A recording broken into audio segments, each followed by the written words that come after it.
Do you want to create a professional email signature in Gmail? Here's how in under 2 minutes. Click the gear icon in the top right, then select See All Settings. Head over to the General tab, then scroll down to find the Signature section.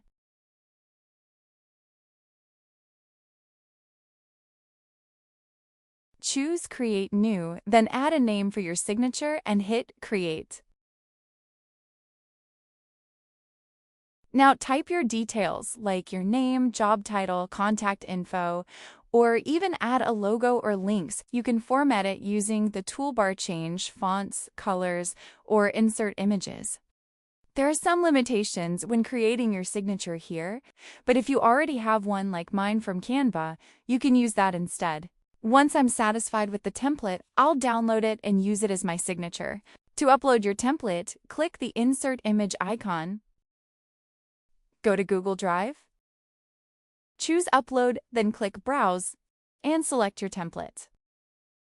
If everything looks good, set it as your default signature by selecting your created signature. Then scroll down and click Save Changes. This way, your signature will automatically appear whenever you compose an email. If you don't want to include it, click it and you can simply delete it. You can also resize your signature as needed. And that's it. If you found this helpful, don't forget to like, share, and subscribe for more tips.